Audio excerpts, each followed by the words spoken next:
Friends, आज हम संस्कृत का पेपर देखेंगे 2018 का यूपी बोर्ड। इसमें टाइम दिया हुआ है 3 घंटे 15 मिनट और पूर्णांक है 70 का। ये 15 मिनट परीक्षार्थियों को प्रश्न पत्र पढ़ने के लिए निर्धारित है। क्वेश्चन नंबर फर्स्ट है, निम्नलिखित गद्यांशों में से किसी एक गद्यांश का हिंदी में संदर्भ सहित अनुवाद कीजिए। तो इसमें एक तो ये और एक ये वाला गद्यांश दिया हुआ है, तो इन दोनों में से कोई एक गद्यांश का संदर्भ सहित अनुवाद करना है। सेकंड क्वेश्चन है, निम्नलिखित पाठों में से किसी एक पाठ का सारांश हिंदी में लिखिए। इसमें 3 ऑप्शन दिए हुए हैं, इन तीनों पाठों में से किसी एक पाठ का आपको सारांश लिखना है। क्वेश्चन नंबर थर्ड में लिखा हुआ, निम्नलिखित पदों में से किसी एक पद की हिंदी में संदर्भ सहित व्याख्या कीजिए। इसमें 2 पद दिए हुए हैं, इनमें से किसी एक का संदर्भ भी लिखना है, फिर उसकी व्याख्या करना है। आपको उसका संदर्भ इस तरह से लिखना है, प्रस्तुत पद हमारी पाठ्य पुस्तक संस्कृत के पाठ और इस जगह पर जिस पाठ से लिया गया उसका नाम से संकलित है। क्वेश्चन नंबर 4 में, निम्नलिखित सूक्तियों में से किसी एक सूक्ति की संदर्भ सहित हिंदी में व्याख्या कीजिए। तो इसमें 3 सूक्तियाँ दी गई हैं, इनमें से किसी एक सूक्ति का पहले संदर्भ लिखना है, फिर उसकी व्याख्या करनी है। क्वेश्चन नंबर 5 में, निम्नलिखित में से किसी एक श्लोक का अर्थ संस्कृत में लिखिए। उनका अर्थ तो हिंदी में लिखना है, लेकिन इनका अर्थ संदर्भ नहीं लिखना है, इसमें सीधे संस्कृत में संस्कृत की व्याख्या करनी है।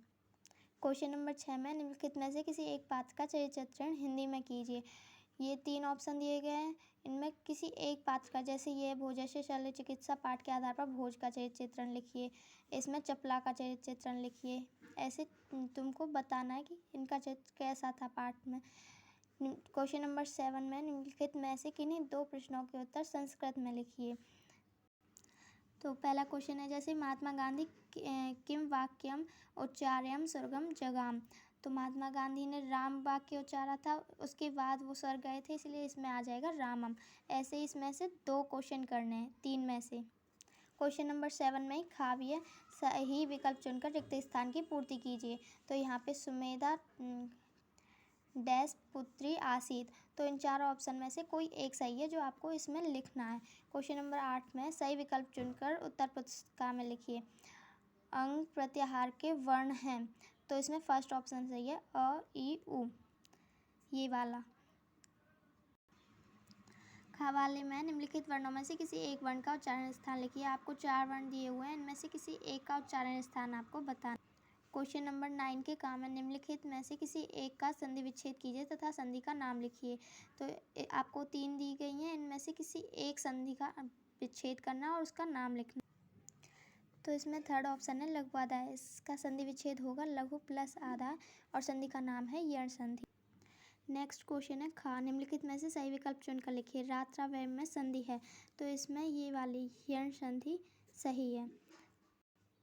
क्वेश्चन नंबर 10 के काम है, निम्नलिखित में से किसी एक शब्द का रूप लिखिए। नंबर फर्स्ट है, मधु शब्द का द्वितीय का एक वचन। तो इसका आंसर है मधु, ये मधु आंसर है इसका। 10th क्वेश्चन का खा क्वेश्चन है, निम्नलिखित 4 विकल्पों में से सही विकल्प चुनकर लिखिए। केन किस विभक्ति एवं वचन का रूप है। तो इसमें आंसर है सेकेंड वाला, तृतीय विभक्ति एक वचन। क्वेश्चन नंबर 11 के काम है, निम्नलिखित में से किसी एक धातु का रूप लिखिए। तो आपको 3 दिए हुए हैं, इनमें से किसी एक धातु का रूप लिख। तो इसमें थर्ड वाला दिया हुआ है, दा धातु विद लीड लकार उत्तम पुरुष का एक वचन आएगा ददेयम। का क्वेश्चन है, निम्नलिखित में से सही विकल्प चुनकर लिखिए। चोर्यताम किस लकार का रूप है। तो इसका सही आंसर है ये विद लीड लकार। क्वेश्चन नंबर 12 का काम है, निम्नलिखित समस्त पदों में से किसी एक पद का समास विग्रह तथा समास का नाम लिखिए। तो 3 दिए गए, इनमें से किसी एक पद का समास विग्रह करना है। जैसे ये शताब्दी दी हुई है, इसका समास विग्रह 100 वर्षों का समूह और समास का नाम है द्विगु समास। क्वेश्चन नंबर 12 का खामा क्वेश्चन है, सही विकल्प चुनकर लिखिए। चतुर्युगम में समास है, तो इसका सही आंसर है द्विगु समास, क्योंकि इसका समास विग्रह होगा 4 युगों का समूह, तो समास का नाम हो गया द्विगु समास। इसमें 3 सेंटेंस दिए गए हैं, इसमें किसी एक सेंटेंस पे जिस पे लाइन खींची हुई है उसकी विभक्ति बतानी है। तो थर्ड क्वेश्चन है, गणेशा, इसके नीचे लाइन खींची हुई है, तो इसमें विभक्ति है चतुर्थी विभक्ति और वचन है एक वचन। क्वेश्चन नंबर 13 का खा है, निम्नलिखित रेखांकित पद में से कौन सी विभक्ति सही है? सही विकल्प चुनकर लिखिए। यश दक्षिणी लक्ष्मणा। तो इसके नीचे लाइन खींची हुई है, इसमें हमको विभक्ति बतानी कौन सी विभक्ति है, तो इसका सही आंसर है ये सप्तमी विभक्ति। नंबर 14, निम्नलिखित में से किसी एक में धातु एवं प्रत्यय लिखिए। तो इसमें 3 दिए हुए हैं, किसी एक शब्द में धातु बतानी है और प्रत्यय बताना है। क्वेश्चन नंबर 15 में निम्नलिखित में से किसी एक का वाच्य परिवर्तन कीजिए। 3 दिए हुए हैं, इनमें से किसी एक का वाच्य परिवर्तन करना है उनका। तो आपको क्वेश्चन नंबर 14 और 15 समझ में आ गए। अब उसके बाद 16 क्वेश्चन में निम्नलिखित वाक्यों का संस्कृत में अनुवाद कीजिए। 6 नंबर का 6 सेंटेंस है, तो 6 वाक्यों के संस्कृत में अनुवाद करने हैं। निम्नलिखित में से किसी एक विषय पर संस्कृत में 8 वाक्यों में निबंध लिखने हैं।